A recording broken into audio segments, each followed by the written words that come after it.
हिंदुस्तान ये विषय मैं आप लोगों के बीच में छोड़ रही हूं, बहुत महत्वपूर्ण विषय है। आपको यह तय करना है कि इस देश के अंदर राष्ट्रीय मुद्दों पर चुनाव होने चाहिए कि उन क्षेत्रीय मुद्दों के ऊपर चुनाव होने चाहिए कि कौन कितनी उगाई वसूली करेगा, कौन 100 करोड़ रुपए उगाई वसूली करेगा, कौन अडानी अंबानी के ऊपर चलती हुई लोकसभा को स्टॉल कर देगा, कौन सिर्फ और सिर्फ अपनी मोहब्बत की दुकान चला करके सिर्फ यह बोलेगा कि मुझे नेता बनना है, कौन लोग यह तय करने की कोशिश इस देश के अंदर करेंगे कि भैया हमको ही जीतना है, हम परिवारवाद चलाएंगे, देश के मुद्दे नहीं चलेंगे, या फिर राष्ट्र के मुद्दे यानी कि बिजली के मुद्दे, पानी के मुद्दे, सड़क के मुद्दे, अंतर्राष्ट्रीय स्तर पर हमारा जो नाम हो रहा है उसके मुद्दे, शिक्षा के मुद्दे, ये मुद्दों पर चुनाव होने चाहिए। अब परेशानी यहां पर यह है और समझने वाली बात यह है कि ये जो खुद को डॉट वाला इंडिया बुला रहे हैं, ये क्यों नहीं चाहते हैं कि देश की जनता का पैसा बचे, ये क्यों नहीं चाहते हैं कि देश के अंदर एक साथ चुनाव हो ताकि विकास का काम एक साथ हो,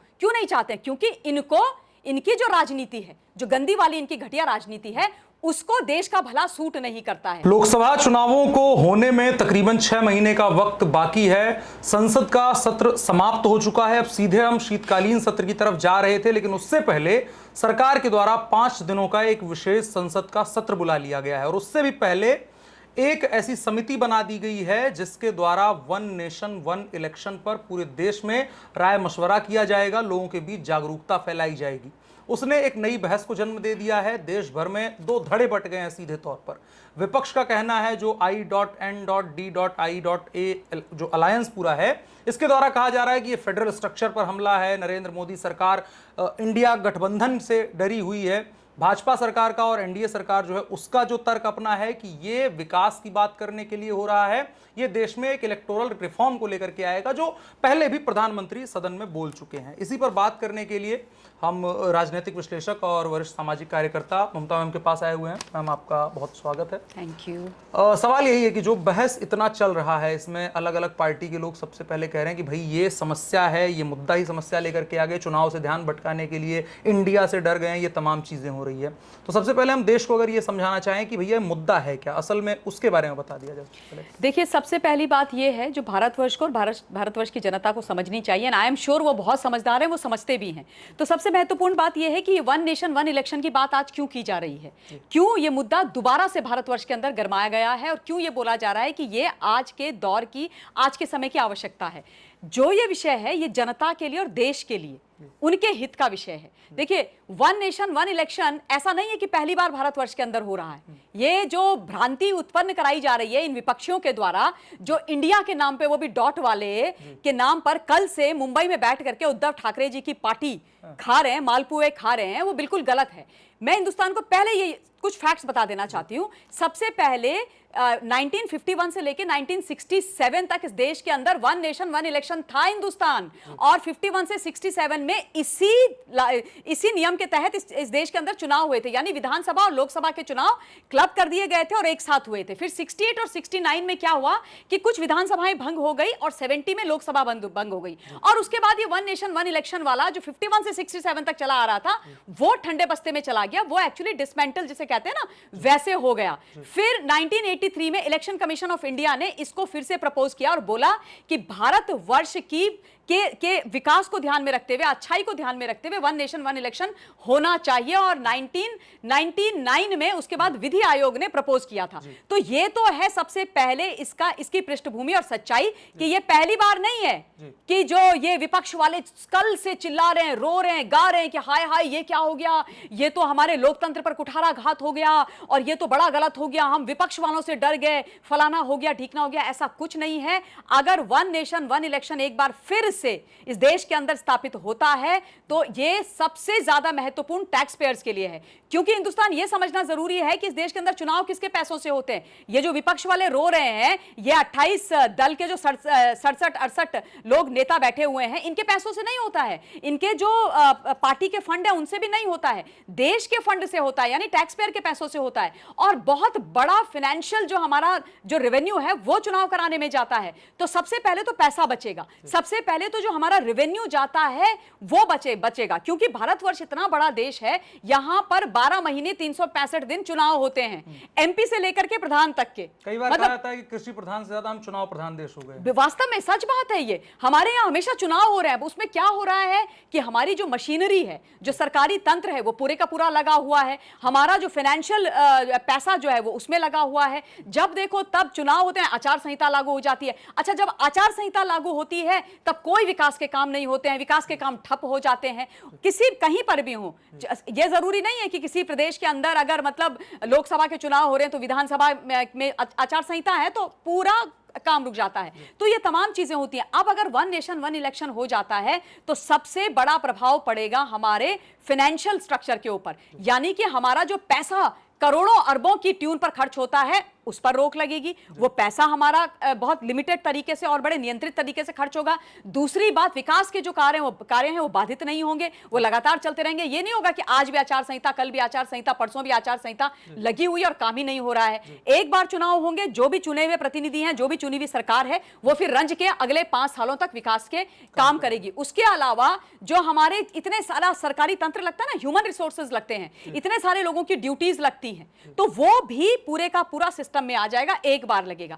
अब परेशानी यहां पर यह है और समझने वाली बात यह है कि ये जो खुद को डॉट वाला इंडिया बुला रहे हैं, ये क्यों नहीं चाहते हैं कि देश की जनता का पैसा बचे? ये क्यों नहीं चाहते हैं कि देश के अंदर एक साथ चुनाव हो ताकि विकास का काम एक साथ हो? क्यों नहीं चाहते हैं? क्योंकि इनकी जो राजनीति है, जो गंदी वाली इनकी घटिया राजनीति है, उसको देश का भला सूट नहीं करता है। इसलिए इन्होंने कल से उस समय से हल्ला काटना शुरू कर दिया, बवाल काटना शुरू कर दिया। इनफैक्ट मैं तो बोलूं, मैं तो बड़ी खुश हुई जब कल हमारे जो संसदीय कार्य मंत्री हैं प्रहलाद जोशी जी, उन्होंने ट्वीट किया और ट्वीट के माध्यम से, अब जो एक्स जिसको बोलते हैं, भूतपूर्व ट्वीट, उसके माध्यम से यह बताया पूरे देश को कि साहब 18 तारीख से लेकर 22 सितंबर तक एक स्पेशल सेशन होने वाला है लोकसभा के अंदर और उसमें अमृतकाल में कुछ महत्वपूर्ण फैसले किए जाएंगे।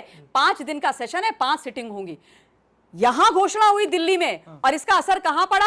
सीधे मुंबई में। कहां? उद्धव ठाकरे जी जहां पर फ्री की पार्टी दे रहे थे, मालपुए उड़ाने के लिए सारे के सारे नेता पहुंचे हुए थे, इनका तो खाना हराम हो गया, इनके तो खाने में नमक पड़ गया, इनके तो गले से निवाला नहीं उतरा। ममता बनर्जी दीदी बोली चौलबे ना ना बाबा ना चौलबे ना। सोनिया गांधी जी बोले ये कैसा हो सकता है, ऐसा तो नहीं हो सकता है। राहुल गांधी तो बिल्कुल, उनको तो बोला ये अडानी की साजिश है, ये अडानी करा रहा है, इससे अडानी को फायदा होगा, इससे अडानी का शेयर ऊपर जाएगा, ये Adani one nation one election करा रहा है। और अपने वो क्या ना बड़बोले वाले जो प्रवक्ता हैं उद्धव ठाकरे जी के, क्या नाम है उनका, जो आज भी प्रेस कॉन्फ्रेंस कर रहे थे, संजय राउत साहब ने तो बोल दिया जी मुझे गिरफ्तार करना चाहते हैं, दोबारा मेरे ऊपर कुछ करना चाहते हैं, इसलिए वन नेशन वन इलेक्शन कर रखा है। इन्होंने हाई तौबा मचा करके रख दी, इन्होंने झूठ के अपने जो पिटारे हैं वो खोल करके रख दिए और उसके बाद तमाशे करने शुरू कर दिए। इनको टेंशन हो गई कि भैया अब अगर वन नेशन वन इलेक्शन होगा तो हमारी जो ये राजनीति है, जो हम छोटी छोटी गंदी सोच वाली राजनीति करते हैं, हम जाति की राजनीति करते हैं, हम धर्म की राजनीति करते हैं, हम झूठ बोलने की राजनीति करते हैं, हम शूट एंड स्कूट की राजनीति करते हैं, वो कैसे चलेगा? क्योंकि जब एक साथ चुनाव होंगे तो फिर सिर्फ और सिर्फ विकास की बात की जाएगी। इससे कई चीजें हो रही हैं। अब यहाँ से 2 मुद्दे हम ले सकते हैं। एक तो कि जो ये गठबंधन हो रहा है उसको अब सदन में बुलाया जाता है, तो जो प्रधानमंत्री ने पहले भी कहा था जब नो कॉन्फिडेंस मोशन आया था, तो प्रधानमंत्री ने कहा कि हमारा फ्लोर टेस्ट नहीं आपका फ्लोर टेस्ट था, आप लोग दिख गए भैया कितने पानी में और कितने लोग एक साथ खड़े हो। एक तो ये, और दूसरी बात जो ये कह रहे हैं कि फेडरल स्ट्रक्चर पर हमला हो रहा है, क्षेत्रीय पार्टियां जिन मुद्दों को लेकर के खड़ी होती हैं उनको दरकिनार करते हुए एक सेंट्रलाइज्ड मुद्दे पर देश को ले जाकर के, जो लगातार विपक्ष कहता रहा है कि ये जो है प्रधानमंत्री से बढ़ करके इसको राष्ट्रपति टाइप का पद बना करके सेंट्रलाइज करने का प्रयास कर रहा है। और ये जो फेडरलिज्म है उसको तोड़ करके ओवैसी भी हुए, इसमें संजय सिंह कह रहे हैं मतलब बौखलाहट दिख रही है। इसके अलावा नेशनल कॉन्फ्रेंस के कई नेताओं का बयान आया, मतलब जो पूरा विपक्ष है वो सब कह रहे हैं कि ये फेडरल स्ट्रक्चर पर हमला है, लोकतांत्रिक मूल्यों को नहीं मानती है भाजपा। देखिए, अब इसमें आप 2-3 चीजें हैं जो महत्वपूर्ण हैं और जिनको एड्रेस करना चाहिए। पहले जो उन्होंने क्षेत्रीय पार्टी की बात करी और ये कह रहे हैं कि क्षेत्रीय पार्टीज के हमारे जो मुद्दे हैं उनको दरकिनार करना चाहते हैं और जो नेशनल राष्ट्रीय मुद्दे हैं उन पर बात करना चाहते हैं। हिंदुस्तान, ये विषय मैं आप लोगों के बीच में छोड़ रही हूं, बहुत महत्वपूर्ण विषय है। आपको यह तय करना है कि इस देश के अंदर राष्ट्रीय मुद्दों पर चुनाव होने चाहिए कि उन क्षेत्रीय मुद्दों के ऊपर चुनाव होने चाहिए कि कौन कितनी उगाई वसूली करेगा, कौन 100 करोड़ रुपए उगाई वसूली करेगा, कौन अडानी अंबानी के ऊपर चलती हुई लोकसभा को स्टॉल कर देगा, कौन सिर्फ और सिर्फ अपनी मोहब्बत की दुकान चला करके सिर्फ ये बोलेगा कि मुझे नेता बनना है, कौन लोग ये तय करने की कोशिश इस देश के अंदर करेंगे कि भैया हमको ही जीतना है, हम परिवारवाद चलाएंगे, देश के मुद्दे नहीं चलेंगे, या फिर राष्ट्र के मुद्दे यानी कि बिजली के मुद्दे, पानी के मुद्दे, सड़क के मुद्दे, अंतर्राष्ट्रीय स्तर पर हमारा जो नाम हो रहा है उसके मुद्दे, शिक्षा के मुद्दे, ये मुद्दों पर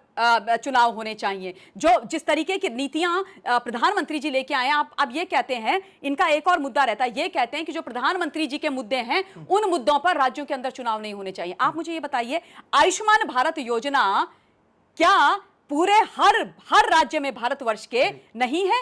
हर गांव के छोटे छोटे कस्बों तक नहीं है? आयुष्मान भारत योजना के तहत जो गरीबी की रेखा के नीचे लोग हैं उनको क्या 5 लाख रुपए का बीमा नहीं मिलता है? तो क्या यह विषय चुनाव में नहीं उठाया जाना चाहिए? क्या इस विषय पर बात नहीं होनी चाहिए? यह क्या गलत विषय है? क्या यह क्षेत्रीय विषय नहीं है? प्रधानमंत्री किसान सम्मान योजना क्या यह क्षेत्रीय विषय नहीं है? क्या यह ग्रामीण अंचल का विषय नहीं है? क्या यह हमारे प्रधान लेवल का चुनाव तक का विषय नहीं है कि हमारे किसानों को डायरेक्टली सीधे उनके खातों में पैसा जा रहा है? कभी तो आज से पहले हुआ नहीं है। क्या इन विषयों पर बात नहीं होनी चाहिए? क्या स्वच्छ भारत पर बात नहीं होनी चाहिए? क्या जिस प्रकार से महिलाओं के लिए गैस सिलेंडर के दाम नीचे गिरा दिए गए हैं उन पर बात नहीं होनी चाहिए? क्या गैस सिलेंडर पे, गैस के चूल्हों पे क्या केवल दिल्ली के अंदर या लटियंस के अंदर या सोनिया जी के घर में या ममता दीदी के घर में या अखिलेश यादव के घर में या ओवीसी के घर में या नीतीश बाबू के घर में या लालू प्रसाद यादव के घर में खाना बनता है? क्या गैस सिलेंडर में गांव में खाना नहीं बनता है? तो क्या ये छोटा मुद्दा हो गया? क्या ये क्षेत्रीय मुद्दा नहीं है? मतलब ये लोग क्या अर्थ और अनर्थ की बात करते हैं। मेरे को तो बड़ा ही दुख होता है कि ये कहते हैं जी हम बहुत बड़े नेता हैं, सारे के सारे सब लड़ रहे हैं किस्सा कुर्सी का, प्रधानमंत्री कौन बनेगा। अरे दादा, अगर प्रधानमंत्री बनना चाहते हो तो अपने ज्ञान चक्षु तो खोल लो। कम से कम ये तो समझ लो कि जो राष्ट्र का मुद्दा है वही क्षेत्रीय मुद्दा भी होता है, मतलब इन्होंने तो ये कहानी गढ़ दी जी, हम देश का चुनाव अलग होगा, बंगाल अलग राष्ट्र है, बंगाल का चुनाव अलग होगा, बंगाल में ये सब चौलबे ना। ये कहां होता है भाई? ये कैसे होता है? इसमें संजय सिंह जो आम आदमी पार्टी के नेता हैं, उनका कहना है कि भाजपा की बौखलाहट है, 3 राज्यों में हारने का इनको डर दिखाई दे रहा है, इंडिया जो अलायंस बन रहा है डॉट वाला, इससे डर गए हैं, इस वजह से एक नया मुद्दा लेकर के आ गए हैं। कुछ करना धरना इनको है नहीं। एक पार्लियामेंट सेशन बुला लिया, उससे अलग बवाल मचा दिया, एक 1 नेशन 1 इलेक्शन कर दिया। हमसे डरे हुए हैं ये लोग। देखिए, अब बड़ा अच्छा किया आपने पार्लियामेंट सेशन की बात और संजय सिंह की बात कर दी। अब संजय सिंह तो वो व्यक्ति हैं जो मैंने आप ही लोगों के चैनल में शायद बोला था कि टिकट ब्लैक करते करते वो देख लिए राज्यसभा तक पहुंच गए हैं। राज्यसभा में ये टिकट ब्लैक करने वाला जो इनका एटीट्यूड है वो दिखा देते हैं, इसलिए ये वहां से भी हकाल दिए जाते हैं, वहां से भी बाहर का रास्ता इनको दिखा दिया जाता है। अब ये बात कर रहे हैं संसद को चलाने की और चलने की। तो हिंदुस्तान अभी हमने, इनको ये भी तकलीफ है कि भैया अभी तो मॉनसून सेशन हुआ था, अभी विंटर सेशन आने वाला है, स्पेशल सेशन की क्या जरूरत थी? मॉनसून सेशन में जो इन लोगों ने हालत करी है डॉट वाले इंडिया ने, ये हम सब ने देखा है किस तरीके से इन्होंने पूरे का पूरा सेशन वॉश आउट करने की कोशिश करी है। हिंदुस्तान जो चलता है लोकसभा राज्यसभा वो आपके पैसे से चलता है। एक दिन का सत्र चलाने के लिए लगभग 10 करोड़ रुपए लगता है। इन नेताओं की जेब से नहीं जाता है, संजय सिंह की जेब से नहीं जाता है, अरविंद केजरीवाल की जेब से तो कतई नहीं जाता है।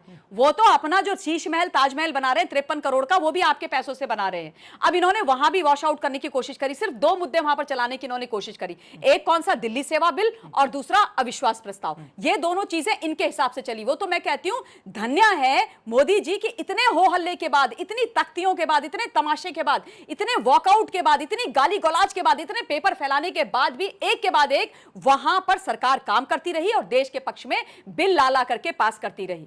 तो भाई देखिए, ऐसा है, ये जो सीरियसनेस है ना वो दिखाई देती है संसद के अंदर कि कौन देश के लिए काम करना चाह रहा है, कौन नहीं करना चाह रहा है। बौखलाया हुआ कौन है वो हमने मॉनसून सेशन में देख लिया था। और बौखलाहट की बात अगर संजय सिंह करते हैं तो मैं इनसे यही पूछना चाहती हूं कि बाबू, अगर इतिहास आपने पढ़ लिया होता तो आप अपना मुंह नहीं खोलते। लेकिन परेशानी यह है कि आपको सिर्फ और सिर्फ सफेद कुर्ता पैजामा पहन के माइक कैमरा एक्शन बोल करके जो आपके गुरुजी आपको स्क्रिप्ट पढ़ा देते हैं उसकी प्रेस कॉन्फ्रेंस करनी है और कुछ भी बोल देना है। इसीलिए इन जैसे लोगों को समझाने के लिए मैंने 1951 से लेके 1967 तक इसी 1 नेशन 1 इलेक्शन के तहत इस देश के अंदर चुनाव हुए हैं वाला फैक्ट दिया है, वाला सच बताया है। तो इतिहास चेक कर लिया करो भाई, पहले पता करो। और 2018 में इसको प्रपोज किया गया था और इलेक्शन कमीशन ऑफ इंडिया ने 1983 में ये प्रपोज कर दिया था। तो मतलब आप ये कह रहे हो कि 1983 में भी मोदी जी का कोई एजेंडा चल रहा था, मोदी जी का एजेंडा चल रहा था, या फिर 1951 से लेकर के